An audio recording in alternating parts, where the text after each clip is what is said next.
આપણે શ્રાવણ મહિનામાં ઘણા ઉપવાસ કરીએ છીએ. તેમાં એક ઉપવાસ એવો આવે છે કે ખાસ આપણા બાળકો માટે હોય છે, જેને નકુલ નોમ નોળિયા નોમ કહેવામાં આવે છે. એની પાછળ ખૂબ ભાવુક વાર્તા છુપાયેલી છે. ચાલો આજે હું તમને સંભળાવું.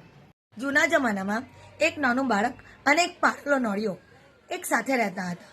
એક દિવસ કાળો સાપ નાના બાળકને ડંખ મારવા આવ્યો, એટલે આ વફાદાર નોળિયાએ એની સાથે લડીને એને મારી નાખીને એના ટુકડા કરી નાખ્યા અને બાળકનો પ્રાણ બચી ગયો. પણ જ્યારે બાળકની માં ઘરે આવીને ત્યારે તેને નોળિયાના મોઢા ઉપર લોહી જોયું, એટલે તેને મનમાં માની લીધું કે આ નોળિયાએ તેના બાળકને મારી નાખ્યો. એટલે એને ધરામ દઈને જે ભરેલો પાણીનો ગોરો હતો તે નોળિયાની પર ફેંકી દીધો અને એ નોળિયો મરી ગયો. પણ જ્યારે તેની માએ અંદર જઈને જોયું ને તો બાળક પારણામાં મસ્ત રમતું હતું અને ત્યાં સાપ મળેલો પડેલો હતો.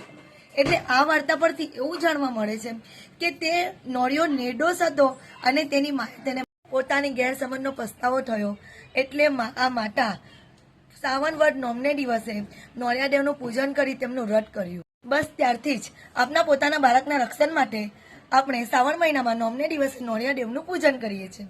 આ વાર્તા પરથી આપણે એટલું જ જાણવા મળે છે કે બિના સોચે સમજે જ્યારે કાનથી સાંભળીએ નહીં, આંખથી જોઈએ નહીં તો ખોટો રિએક્ટ નહીં કરવો. આ બસ ખોટાને લઈને જ આ વસ્તુ થયું હતું. તો મારાથી પણ એવું થાય છે, ભૂલ થાય છે.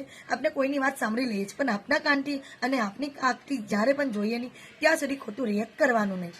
તો હવે તમે નોળિયાનોમનું વ્રત કરો છો, કેટલા વર્ષથી કરો છો? અને આપણે બાળક માટે જ કરીએ છીએ.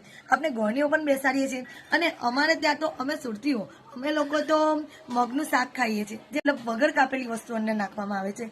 મરચાં પણ આખા નાખીએ છીએ, ને બધું આખું નાખીને ખાઈએ છીએ અને એની સાથે જુવારના રોટલા ખાઈએ છીએ, જે ખાવાની ખૂબ જ મજા આવે છે. તો તમને આ વાત ગમી હોય ને તો શેર કરજો અને લાઈક કરજો અને જય શ્રી કૃષ્ણ, રાધે રાધે.